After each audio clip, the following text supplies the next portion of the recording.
So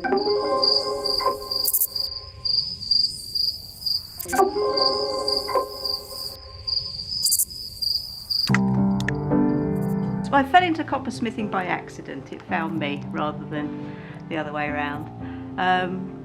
When I left school, didn't really know what to do, but quite liked jewellery, and I did a 2-year course at London Guildhall, as was London Met. 2 years of a 4-year degree course, and so I was introduced by a mutual friend to a coppersmith called Sam in Pevensey. He was dubious about taking on a student because they either twiddle their thumbs or cut them off, and I was a girl, which was a bit weird. So he gave me 6 weeks, and I managed to be good at tidying up and making tea, and got another 6 weeks and another 6 weeks, and it became 4 years, and it became a proper traditional apprenticeship. I'm actually very interested in 3D printing, and I think there might be some scope for it in my work. But I actually also like to see what Grace and Perry says. I like to see the man hours. I like to see the thumbprints. Having that physical relationship with the material keeps the path more interesting and winding. And I've found some of the techniques that I've presumably rediscovered, because I haven't invented anything. There's nothing I do here that hasn't been done thousands of times before by people in all points in history and time. But I've stumbled across them because I have hands the same shape as my forebears, and metal, copper really is pretty much unchanged since just after the Big Bang.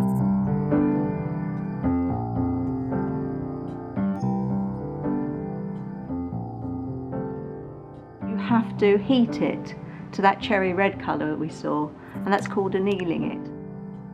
Once you've got it to cherry red colour, you can let it cool down and it will still be malleable. And it's because the molecules in it relax, and then they stay relaxed, they stay in that malleable state until you temper them and harden them back down again. And you have to do this at various stages, so you hammer a bit to temper it, but so you don't over hammer and crack the metal, you then have to re-anneal it. So that's really, between the hammering and the heating, this is what I do to make up the bowls in stages. We can talk to history in only a number of ways, deep history, because we don't have written script and we don't have common language, but we do have things that were made, and they were made by hands, and they fit into hands, and they were made by tools that were made by hands.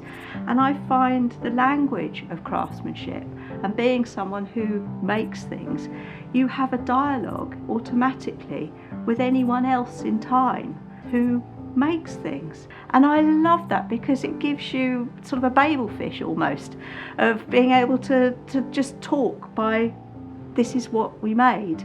And I know why you made that too, because it was in here and it had to come out there somehow.